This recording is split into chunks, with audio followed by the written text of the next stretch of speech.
Good afternoon, ladies and gentlemen, and welcome to the YOURGENE HEALTH PLC annual results investor presentation.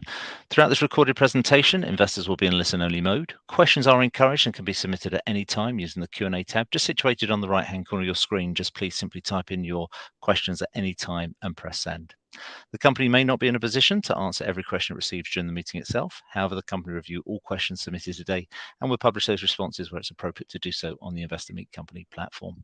Before we begin, we would like to submit the following poll, and if you would give that your kind attention, I'm sure that will be warmly received by the company. I'd now like to hand over to CEO Lynn Rees. Good afternoon, sir. Thank you very much, and welcome everyone to this update today. We were kind of hoping to be able to do this in person, so here we are suited and booted in London, and the train strike has put an end to any of our personal get-togethers. So thank you, whoever's online, for joining remotely.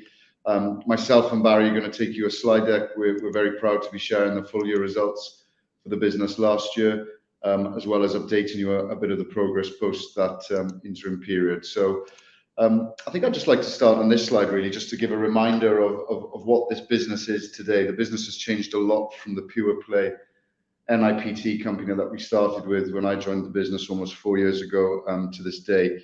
You know, now we have a clear split in the organization. We have our services on the right-hand side, which is where we receive samples into our own laboratories, both in Manchester and in Taipei, and we process those samples and we give a result to a healthcare professional or a patient. And on this side of our business, we've expanded our capabilities and depth significantly over the COVID period. You know, pre-COVID, we only really had reproductive health. And coming out at the end of the period, having acquired Genomics X5, we now have pharmacogenomics and precision medicines. We've got a brilliant new project starting in clinical oncology that I'm going to talk to a little bit later on around hypoxic tumors. And we offer, you know, pharma research programs, including biomarker discovery and clinical trials. So we have a much broader depth of services that we can take to that marketplace. And of course, where we're receiving a sample ourselves, it gives us a little bit more control. On the left-hand side of the model, we have our technology. So at the top of the circle, we have our Ranger technology. Obviously, anyone who attended the Capital Markets Day will have heard about that. I look forward to give you an update on that later on in the presentation. I've just sort of spent 10 weeks on the west coast of the US and 2 weeks in Asia talking to customers about Ranger. So I've got a real good feel for where the product is at the moment and what the opportunity is. Our precision medicine is our DPYD product, and obviously then we have our NIPT and our reproductive healthcare. For those long-term investors that have certainly been with me since I joined the business, I did promise you a platform agnostic business, and the fact that we offer technology on next-gen sequencing, PCR, and microarray demonstrates that we've become platform agnostic. And then at the core of what we do at YOURGENE, it's finding the smallest amounts of DNA, the cell-free DNA, the tiny bit of baby DNA that has leached into mum's blood that we're looking to find, or a tiny bit of DNA that's coming off a cancer tumor. We then sequence that, sample prep it, and then we share the result through bioinformatics. So we've taken the core of what YOURGENE is, and we've expanded it into quite a diverse range of products and services, which has allowed us to present the kind of results that we're proud to be sharing with you today. So just touching on the sort of 2022 highlights, obviously it was a record year of revenue. The group delivered 37.6 revenue, which was, you know, more than double what we did in the previous year. We delivered an EBITDA of 3.4 million, which effectively was a 5.4 million swing, again on previous year. You know, a lot of that relied on COVID, and as a business, we were able to pivot and be relevant in a COVID market when a lot of other companies struggled without having that place. So I'm delighted that we were able to do that. We were able to continue to invest in the organizations. So our fourfold increase in footprint in Vancouver has been finished. That's the home of Ranger Tech. That's where we make the consumables, the machines. So we've scaled up significantly in that facility on the back of expected future growth. And we continue to invest in our commercial team. And again, I'll talk you through a little bit later on just where our direct commercial presence is in the world now. In terms of giving a bit more granularity on that split, you know, if we look at genomic services, that business was fundamentally COVID for the last sort of 2 years, a little bit of NIPT, 7%, but 87% COVID, close to 19 million pounds worth of business won there in the last year. Now we've seen COVID drop off a cliff since sort of end of February. So we didn't have much COVID, as we came through March, and we've certainly had very little COVID from a service revenue perspective since, people aren't being tested anymore. We kind of got used to living with COVID, and I'm delighted with that because that allows us to focus back on our core business. The reason why I personally invested in the organization, we're able to go and visit customers and have conversations again that haven't been allowed to happen for the last 2 years. So as great as COVID was for us when it was rampant, and I'm proud as I am of the team and all the brilliant people at YOURGENE who responded so well to the pandemic. From a business perspective, I'm kind of glad it's over because it allows us to focus on the core capabilities of YOURGENE. And looking at those core capabilities, our technologies or our products grew 10% last year, excluding COVID. We had a really tough first half year with NIPT. Global birth rates were down. It was difficult to get appointments. It was almost, impossible as a provider of these services to adopt a new technology. And our business plan is based around healthcare professionals adopting new technology in NIPT space. The good news for all of us is that we saw a return to growth in H2, and we've absolutely seen that in the first quarter of this year. So NIPT is up more than 20% year on year on the first quarter that we completed. During last year's lockdown period, we still installed Iona NX or NIPT systems in the US, in Mexico, in Singapore, and in Europe. And despite the pandemic challenges, we still saw products like DPYD grow to become a £1 million product. It's a 1.2 million for the year, which really reflects the wider adoption of this screening assay, which is now mandated in Wales, recommended in England, and very much growing in Germany, Spain, and Belgium. So I think the summary for me is, despite some of the challenges in the market, we still invested in the core business. We still grew the core business, albeit at a lower rate than we were experiencing pre-pandemic. We took advantage of the pandemic, to make sure that we delivered content and service to the marketplace. And I think we invested that money wisely through that period. But Barry's going to talk with a little bit more granularity around the financial highlights now. So handing you over to Barry. Thank you, Lynn. Good afternoon, everybody. So just delving in a bit more detail on revenues initially. So you can see both segments of the business grew significantly last year. Genomic services, stellar performance, very much driven by COVID, admittedly. Other services, particularly those out of our Taiwan lab, were pandemic affected. And we've seen some return there, but we'll talk a bit more about that Taiwan strategic review later. Gross margins did soften. COVID testing was a very competitive marketplace. So gross margins did soften as that mix reverts to something that's much less COVID heavy. We'd expect those margins to come back up into the 60s range. And we've used that gross profit, and you'll see we do an EBITDA bridge in a moment. We've used that gross profit generated through the services, firstly to help invest further in those capabilities for that segment of the business, to allow it to have some great opportunities post-COVID. But also we've redeployed some of that into the technology segment to build out our commercial infrastructure, our in-regions commercial and support presence. And so that's a significant boost that's been reinvested into the long-term growth drivers for the business. Genomic Technologies was up 34% year on year. That was very much helped by Clarigene, our COVID PCR assay, but also with DPYD and a range of technology as well. Overall, non-COVID revenues were up 9% year on year. As Lynn said, that's despite a tough first half for NIPT that then did recover in the second half, and that recovery momentum continues to build in the new financial year.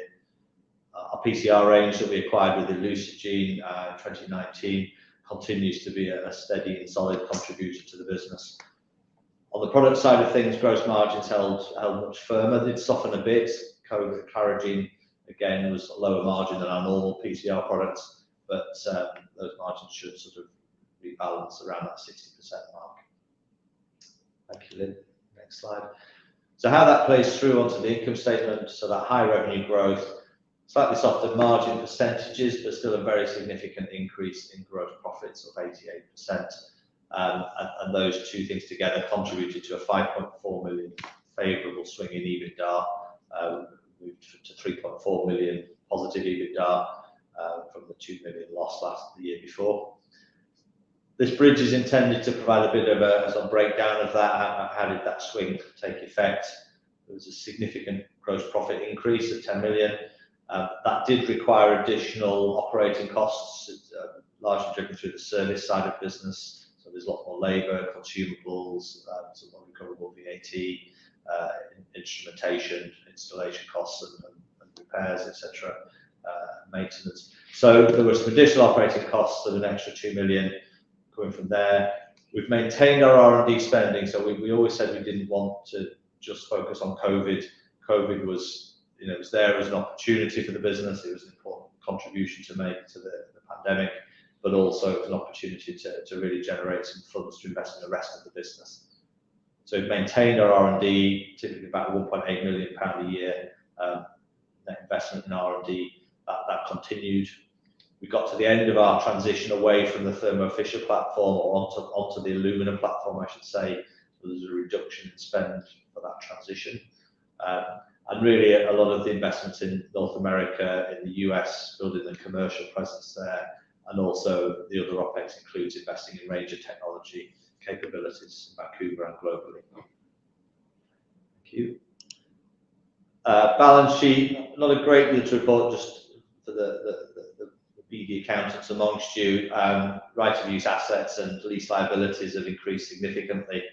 That's partly because we've expanded our footprint and our security of tenure in Vancouver, but we've got a big UK consolidation happening. We've had multiple sites for a long time, tried to consolidate before and then keep growing. We've now got a really significant footprint in the UK. We're consolidating everything, but at the balance sheet date, we had the legacy units and their leases and the new lease. That is working its way out of the system, and by the second half of this year, we'll settle back to just normal operating footprint for the business. Cash flow wise, we generated positive operating cash flows of 3.2 million. There was a further outflow to the working capital, obviously growing that revenues that fast. We had to build inventories, we had to build receivables, try to match payables to receivables. So net outflow, but generally we generated a positive operating cash flow when we've invested that further in the business. Oops, oh, sorry, can I go back? Invest that further in the business, as we said, into genomic services and to range of technology. And we entered into the term loan with Silicon Valley Bank at the beginning of this year. So those financing inflows to the business were not dilutive to shareholders. Thank you. Thank you, Barry. And I shall press the right button now. Thank you. So I think in terms of sort of strategic progress post-period end, for those of you, and many of you did attend the Capital Markets Day, we laid out our strategy with Ambry Genetics, where Ambry becomes a partner for us in the US, launching NIPT. So we're on site in Ambry in September, installing our machinery, training up the team. We will then validate and verify the assay in the months that follow. And we expect to be launched this year. So we're absolutely on the same timeline that we shared in the Cap Markets Day. We'll have a full year of US NIPT from Ambry in next financial year. In addition, as we discussed, Ambry are bringing some products, notably their oncology range. We spoke about the capability that we built in genomic services, and we need to replace the COVID testing with other things. Well, we've decided that we're going to go for the oncology range, so a world-class set of Cancer Next products that are going to be coming over from the US over to the UK. There's already been multiple customer visits to UK customers from both the YOURGENE and the Ambry team, and that work stream is absolutely on plan. We spoke about launching Ranger, and I'm going to talk a little bit more about Ranger later on, but we promised the launch of the Lightbench Detect, which is our clinical platform. That's been delivered, and we've also had some really good clinical data presented in the market through our collaboration with Laval University.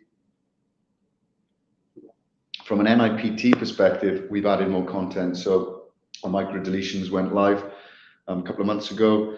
That was critical to getting more NIPT business in America and APAC. Microdeletions are very much in vogue in those territories. Excuse me.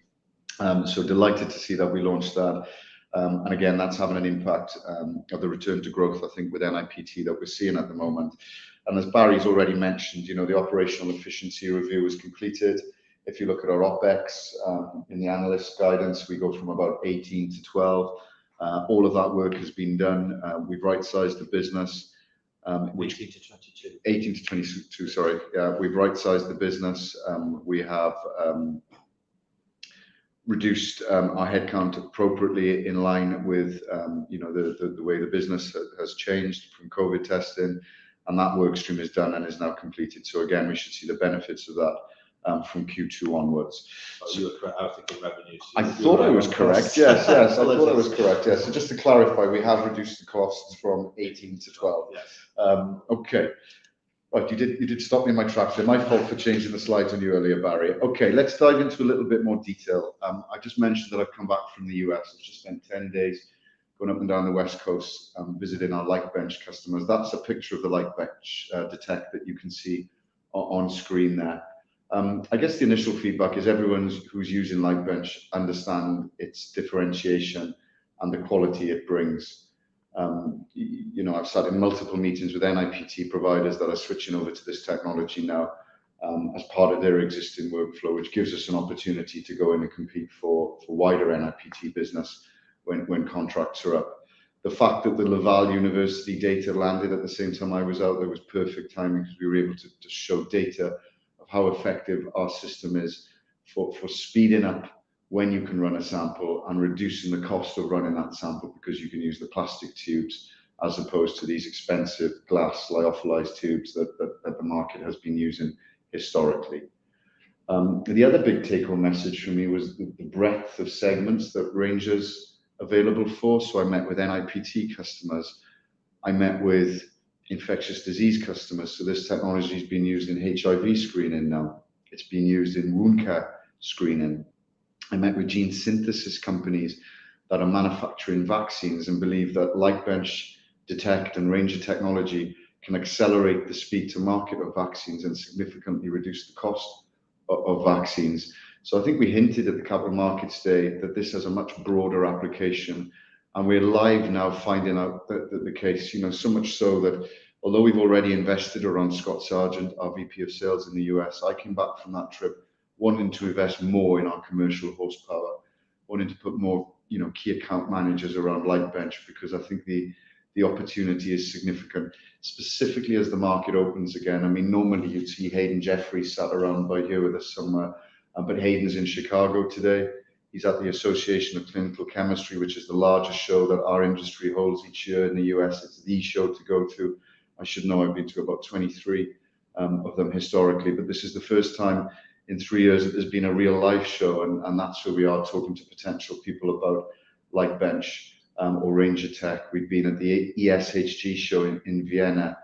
There's a lot of content going out there, and a lot of our distributors have taken on this product, because while I was in Asia as well, it was very evident that the cost of using these glass tubes is the same whether you're in America, Europe or Asia. The willingness of the customer base to want to replace that is the same whether in the US, Europe or Asia.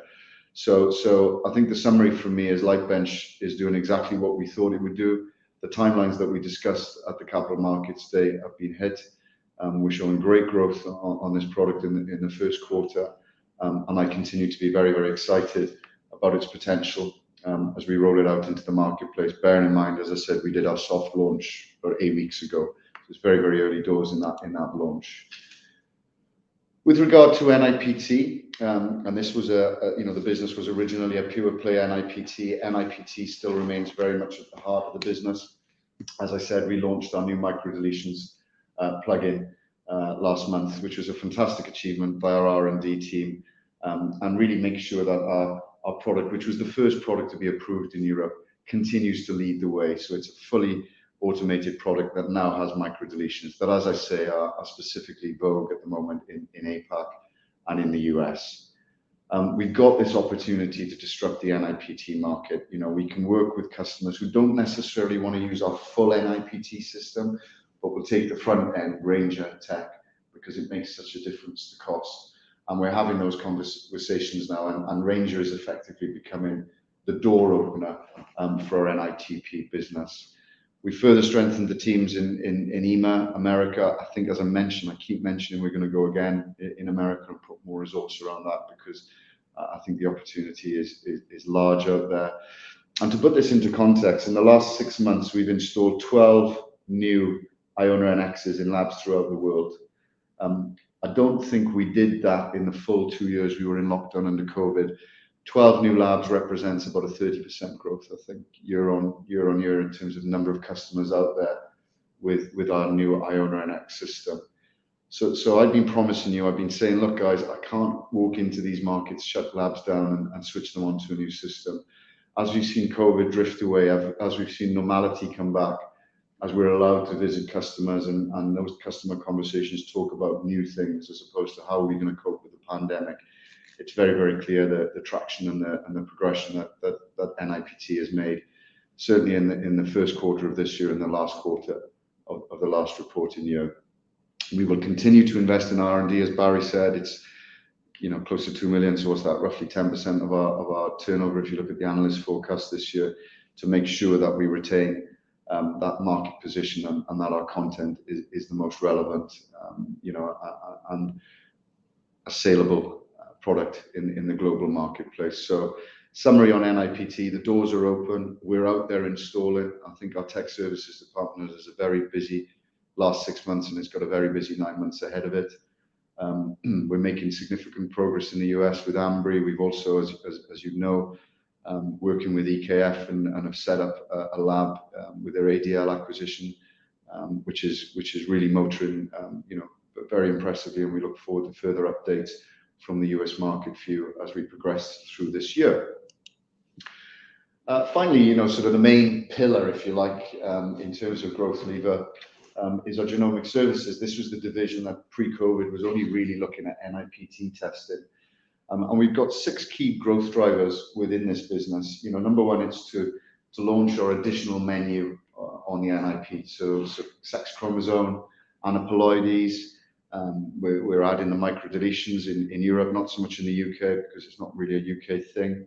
And that's allowed us to win new NIPT customers in UK, Europe, and in APAC. So we've switched back on the Japanese market, which was something that was lost to us throughout COVID. And we didn't process a single sample from there. But in the last couple of months, we started processing, samples in our Taiwanese facility again. Taiwan's been locked up for a long time, so it's great to see that business returning. We've launched a new service, whole exome sequencing service. We spoke about that in the Capital Markets Day. If any of you can remember, Bhavika Patel, really explaining and bringing that to life.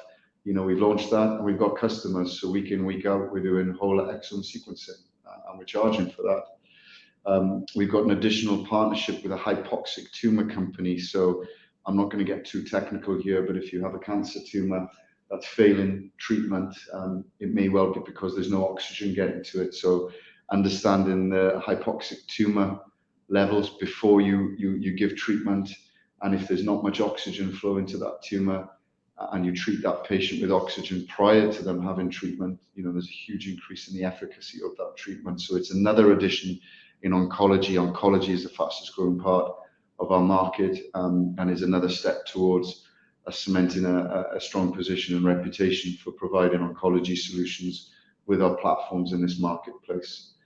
We've increased the number of services that we provide to our pharma partners. They include some big, well-known household names. They reduced during COVID. There wasn't as much clinical trial work going on because you couldn't fundamentally access patients unless you were a COVID clinical trial.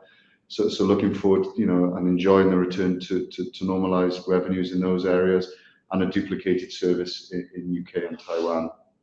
And then obviously the final part to this growth strategy is bringing the Ambry genetic products into the UK.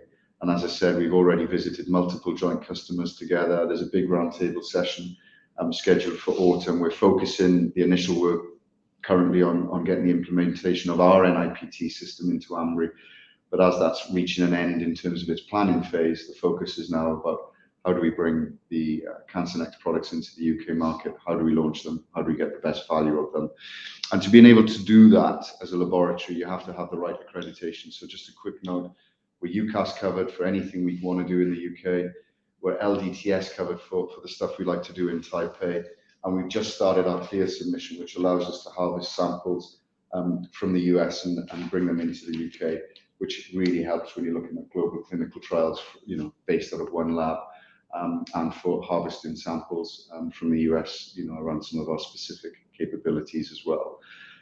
So hopefully that gives you a kind of a good overview of the the main core business segments. When we look at the current trading and outlook, I'm very proud of the stable platform that we built here at YOURGENE. As I said, it's my 4-year anniversary roundabout now.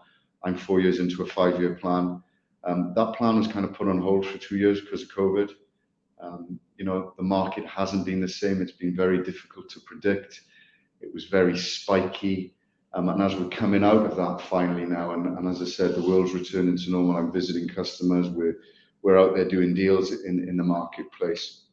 And it's only now you can look back and kind of reflect just how much pain that pandemic brought our core business. We were lucky as an organization because we were able to pivot and repurpose our skills and resources. And I'm very proud of the way the team at YOURGENE responded to that pandemic. But I'm really, really glad that pandemic is over, because already, in the first quarter of this year, we're seeing 23% growth in our core non-COVID business. So that's products and services, and it's more heavily skewed towards products than services, which is again a really, really good indication that the core markets are switching back on again. As Barry's mentioned, we've got a strategic review of our Taiwanese laboratory, and that's the service side of our laboratory, not the product side of the laboratory.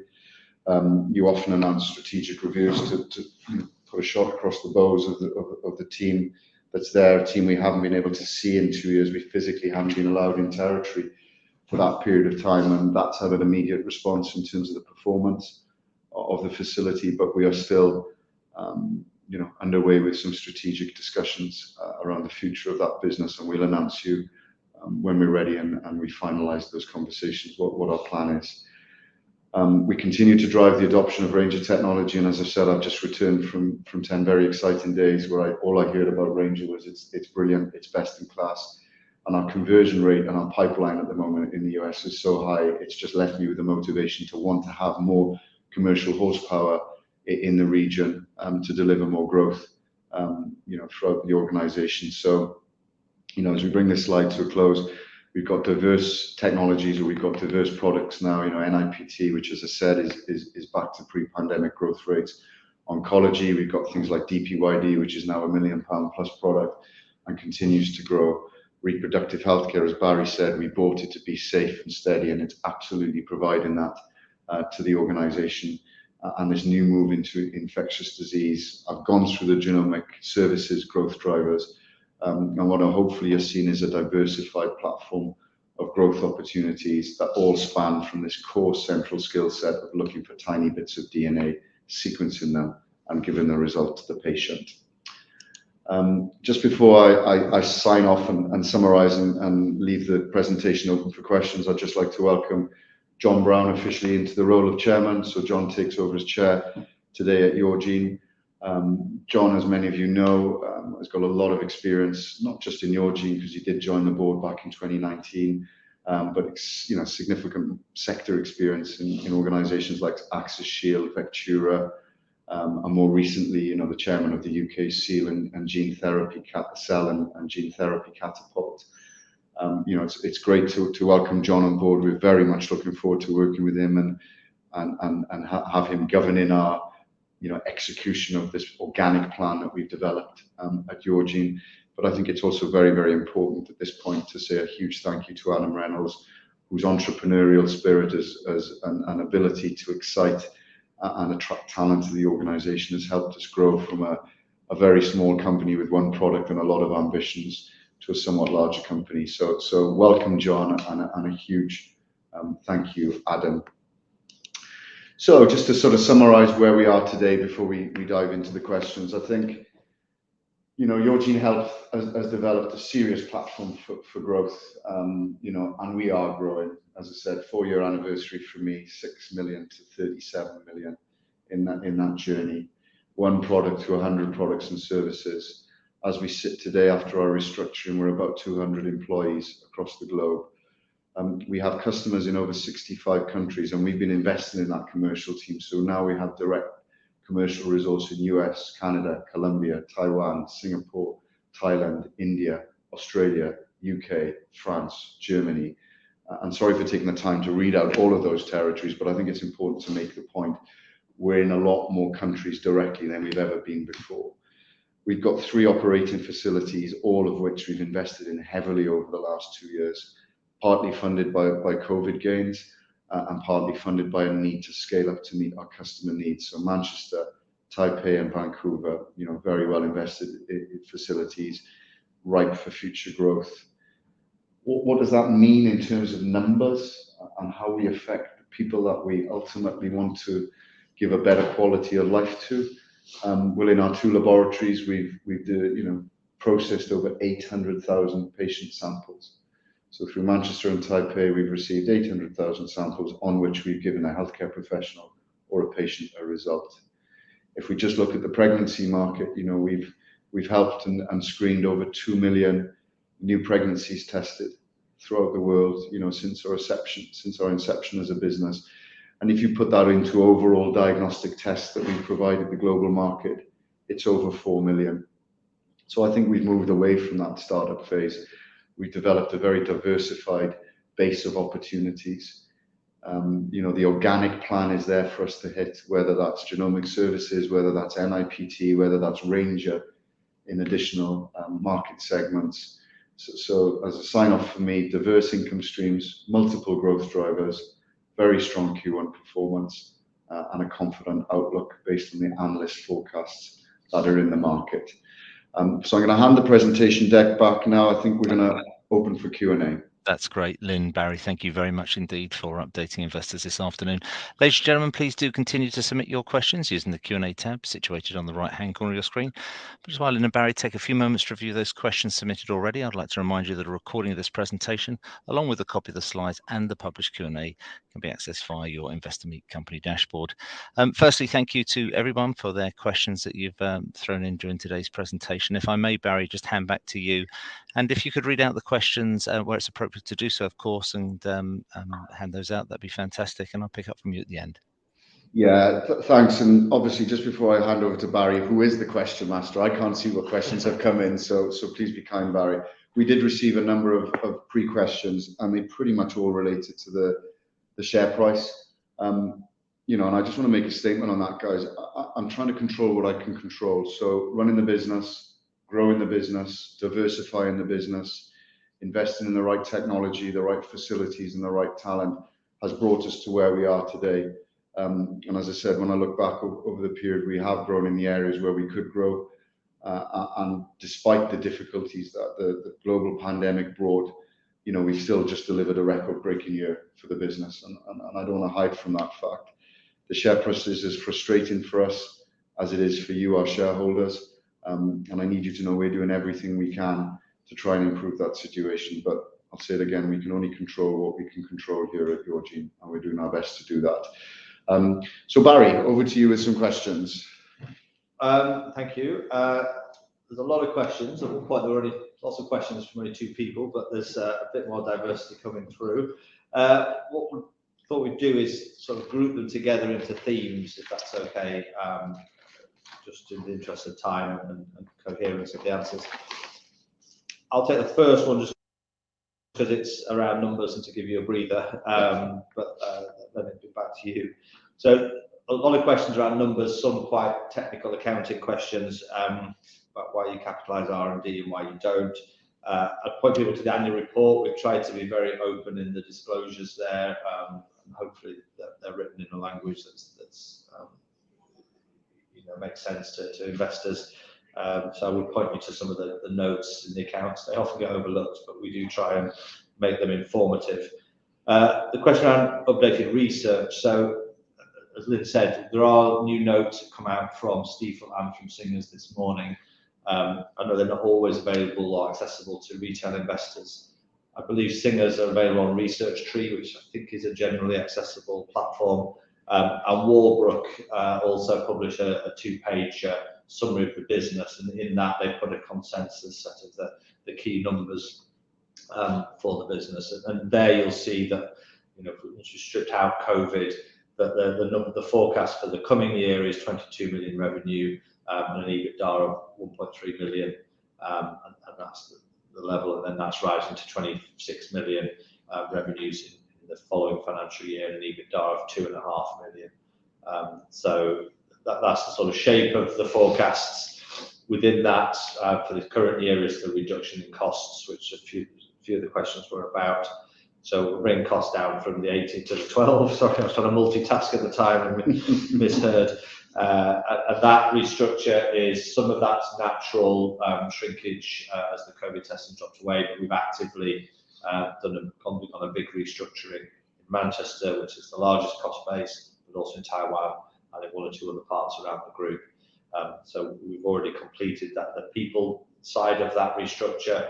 We've now got the teams that we need to grow the business going forward. And we've also done some of the structural changes in terms of processes. That consolidation in Manchester will drive a lot of those efficiencies. So that's a whistle-stop view of all of those questions around the numbers, but I would point to the annual report. And do feed any further questions back to me through Walbrook if you want to. The other themes, Lynn, so they've a number of questions around Taiwan, the Taiwan review. I know you've talked about it, but it might be worth just sort of summarising that. Some of the questions, where are we at with the review? You've mentioned that. What's our fallback if China invades?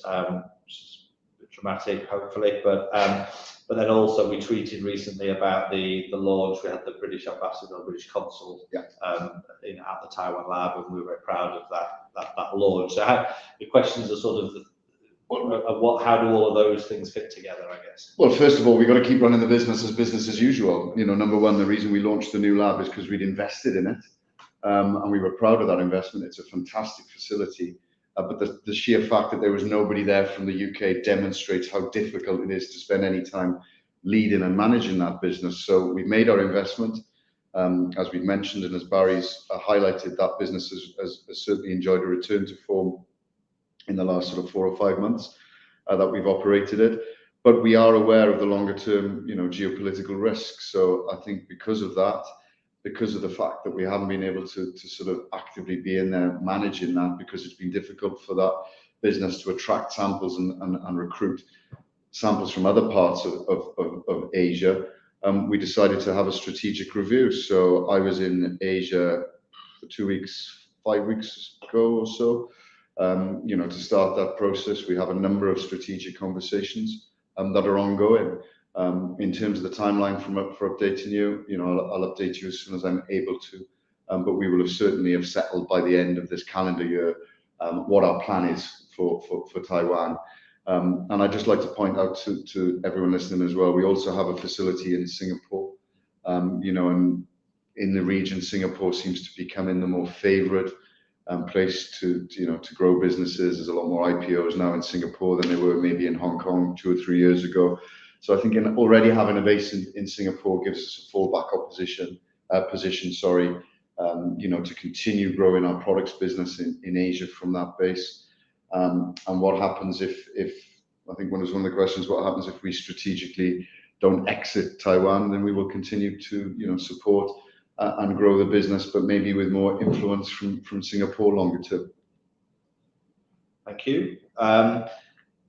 The next thing is a sort of selection around the US, and again, you've touched on it a few times when you were speaking earlier, but there's one about the US Mega Lab update after the Capital Markets Day. What are we spending? What are those market entry expenses all about? And just sort of generally, how do we see the US market developing? Great question. So I think we promised at the Cap Markets Day, we had 2 blue chip customers signed up for Ranger, and we said we'd have 3 shortly. We are now at 3. So we achieved that objective. Unfortunately, a bit like the first time around, we can't launch or announce who these partners are until they publish technical papers. which was certainly the case with the example that you are aware of. I can tell you now that all 3 of those customers are buying machinery, they're buying reagents, and we are receiving revenues from that. And I think, you know, Range is slightly ahead of plan for this year, which is really, really encouraging. The costs for US entry are things like trade shows, marketing, PR campaigns, you know, SEO campaigns, search engine optimization, key opinion leader work, the cost of having a commercial team on site there. And I'd like to put a bit more into that. You know, we've got Scott, who's just amazing, loads of experience, but we need a wider team around that because there's a lot to do in that market and a lot of opportunity.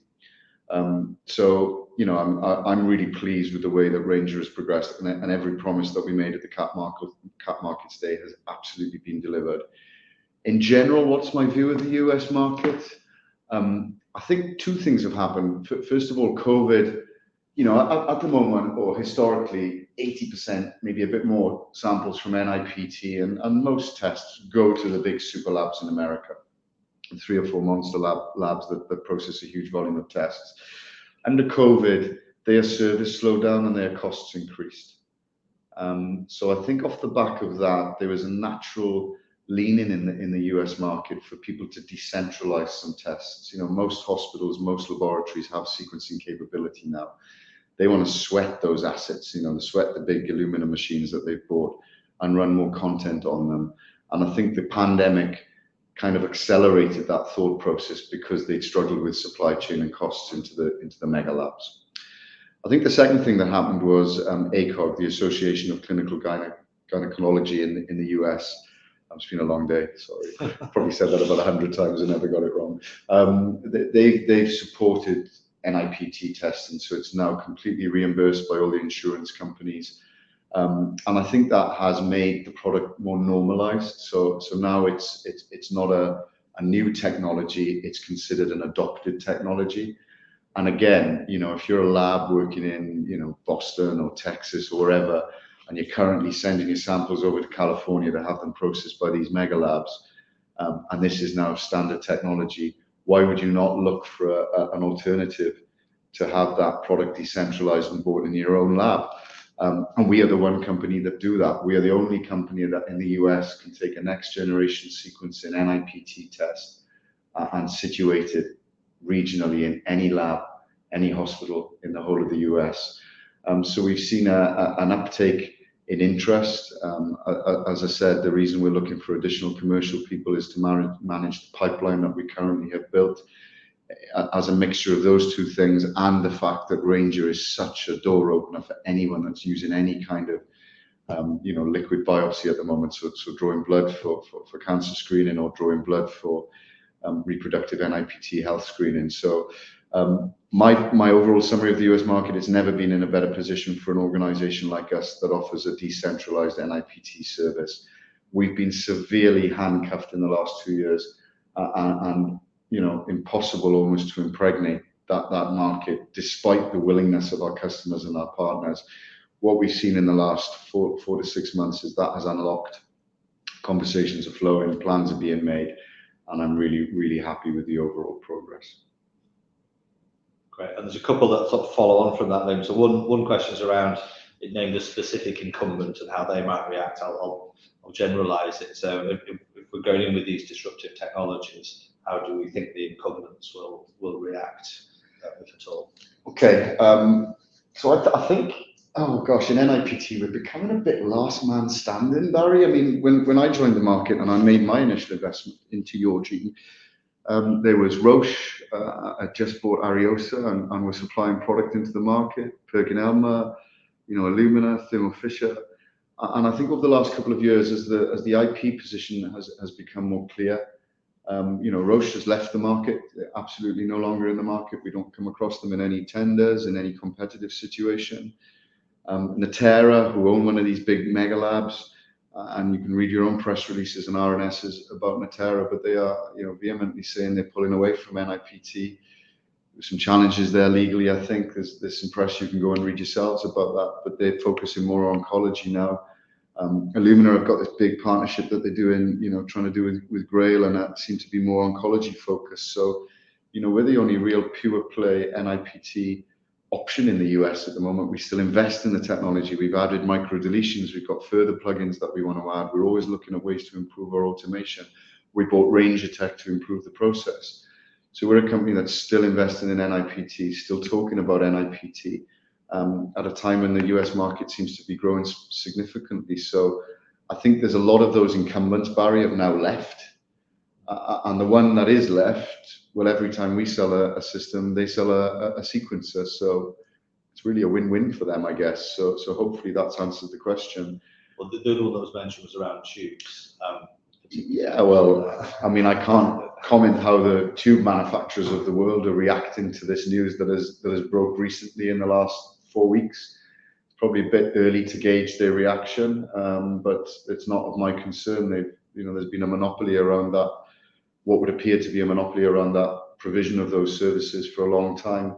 A very high cost barrier. We've got a bit of technology that completely disrupts that. So how people react to that is of no concern to me whatsoever. I guess small bits of market share are big for us and almost imperceptible to them. Yeah, I mean, we're not going to close their business down overnight. Let's be realistic. But as Barry said, winning 1 or 2 customers for us in the US is transformational for a business that had no revenue there whatsoever 24 months ago. So yeah, that would be my answer there. Thank you. Specific question on Ambry. Are the Ambry oncology tests available in the UK? It's as I said, not yet. We've very much been focusing on the the market rollout. So as I said, we must have had 2 or 3 visits from the Ambry team. We've taken them all around our UK customer base to have some conversations about how we push these products into the UK market and in the Irish market. We've got a big roundtable session coming up in autumn when we start to discuss the physical transfer of the technology from California to the UK. As Barry's explained, we've just moved 5 or 6 facilities into one in Manchester. So you don't bring in new products whilst you're doing that, believe you me. You wait till your base is solid and your foundation is fixed, and then you introduce those products. So it's as I said in my slides, I'm confident those products will be available for use in the UK, and those services will be up and running by the end of the financial year. Thank you.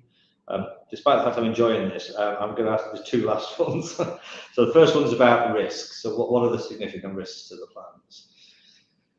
Well, I could throw that one back to you because you're in charge of the risk register. I think the significant risk, I mean, COVID has stopped, but it could come back. Changing governments, and there's a lot of that going on at the moment.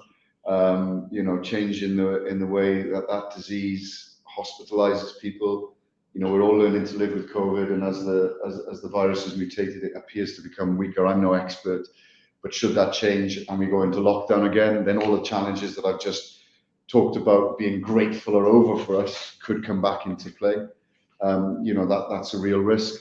I think from a technology perspective, there's always the chance that there's something new around the corner. Going back to that last question about how incumbent manufacturers are dealing with our Ranger technology, Ranger could happen to us.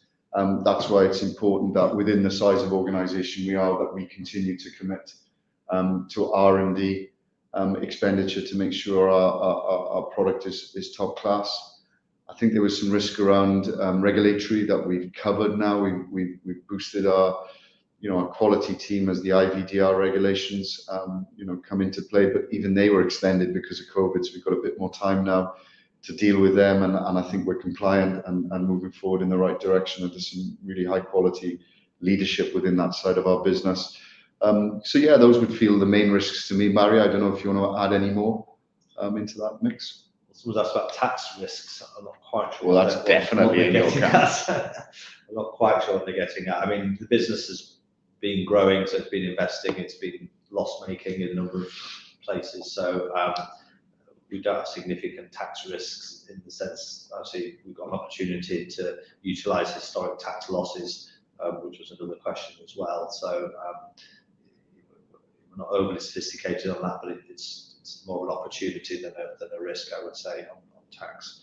The final one sort of links back to the point about share price and the stock markets and things, and the sort of the question, and it's an opportunity for a shameless advert, is have we invested in the right company?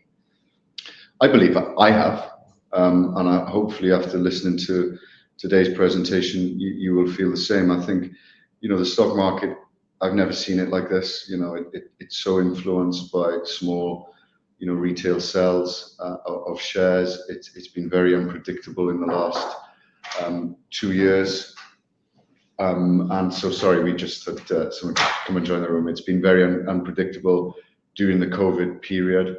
I think, is that a risk for us as a business? No, because we raised money and bought the content that we have, pre-pandemic.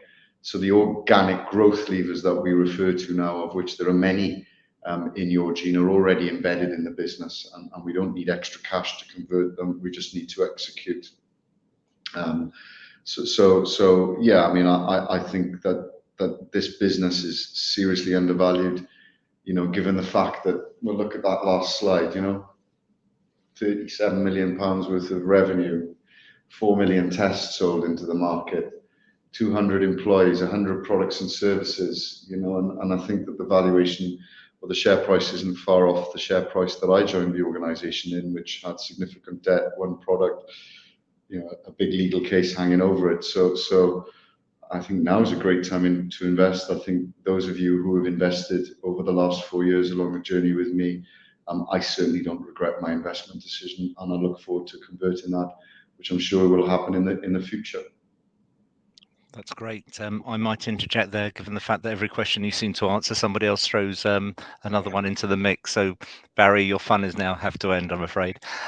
Thank you to everybody for submitting those questions. And of course, we'll make all the questions available to the company. If there's any additional responses, we'll publish those on the Investor Meet Company website.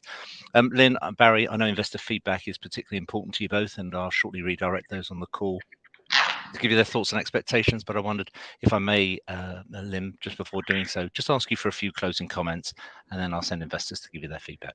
Yeah, I'd echo that. Look, guys, if we don't know what you think, we can't act on that and improve what we're trying to do here. So please give in that feedback. I'd also say that we moved to this wonderful new facility. We've got our AGM coming up, later on this year. I'd urge you, if you want to come and visit us and meet with us, that's the opportunity. We're going to be doing some localized investor retailer meetings around those events, probably in the north of England and in Scotland as well. So we'd love to meet up with individual investors, because we haven't been able to this time. But in my tenure running this business, the things that we've got, the levers that we've got to grow the business organically now are greater than they've ever been. So I look forward to converting them and further updating you in the months ahead. That's great. Lynn, Barry, thank you once again for your time this afternoon and for updating investors. Could I please ask investors not to close this session, as we'll now automatically redirect you for the opportunity to provide your feedback in order that the management team can better understand your views and expectations. This may take a few moments to complete, but I'm sure will be greatly valued by the company. On behalf of the management team of YOURGENE Health PLC, I would like to thank you for attending today's presentation, and may wish you all a very pleasant afternoon. Thank you. Take care.